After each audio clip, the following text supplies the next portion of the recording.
Pastor Praveen పగడాల మృతి సహజమేనా లేకపోతే ఎవరైనా చంపేశారా? ఇవే అనుమానాలు వ్యక్తం చేస్తున్నాయి క్రైస్తవ సంఘాలు. నిన్న రాజమండ్రి సమీపంలో ప్రవీణ్ పగడాల అనుమానాస్పద స్థితిలో మరణించారు. కొంతమూరు దగ్గర రోడ్డు పక్కన విగత జీవిగా కనిపించారు పాస్టర్ ప్రవీణ్.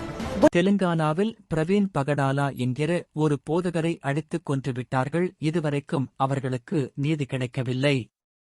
அவருடைய மனைவியும் மகள்களும் அதை குறித்து என்ன சொன்னார்கள் என்பதை கேட்போம். I am Praveen Kumar Pagadala's older daughter, and I'm here to thank you all for your prayers and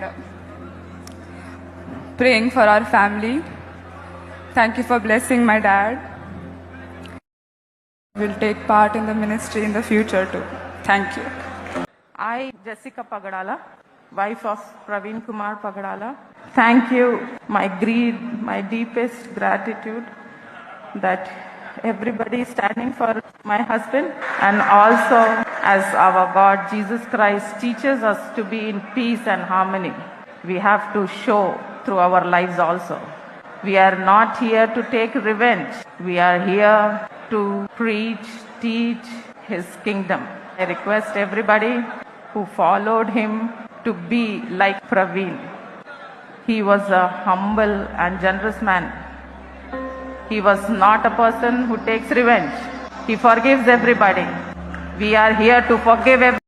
பார்த்தீர்களா, அவர்கள் சொன்னது அந்த பிரவீன் பகடாலா என்கிற போதகரை பின்பற்றுங்கள் என்று சொல்லுகிற அளவுக்கு அந்த போதகர் நற்சாட்சி பெற்றிருந்தார். அவர்கள் மனைவியும் பிள்ளைகள் என்ன சொன்னார்கள்? அவரை கொலை செய்தவர்களை நாங்கள் பழிவாங்குவேன், ஜெபம் பண்ணி ஆண்டவரிடத்திலே போராடி அவர்களை அழிப்பேன் என்றெல்லாம் சொல்லவில்லை. கிறிஸ்து எங்களுக்கு நியமித்த சிலுவை எடுத்துக்கொண்டு எங்கள் எதிரிகளையும் நாங்கள் மன்னிப்போம் என்கிற கிறிஸ்துவின் உபதேசத்தையே நாங்கள் பிடித்துக் கொள்வோம் என்று வைராக்கியமாயிருந்த இந்த குடும்பத்தை பரலோகம் கனம் பண்ணும். எப்படி கிறிஸ்துவுக்கு இந்த பூமியிலே நீதி கிடைக்கவில்லையோ அதே போல இந்த பூமியிலே அவர்களுக்கு நீதி கிடைக்காது. ஆனால் பரலோகத்திலே அவர்களுக்கு நீதி கிடைக்கும். ஏனென்றால் கிறிஸ்தவம் என்பது பாடுவதோ ஆடுவதோ சுவிசேஷத்தை சொல்லுவதோ அல்ல, அந்த வார்த்தையின்படியே நடப்பதுதான் கிறிஸ்தவம்.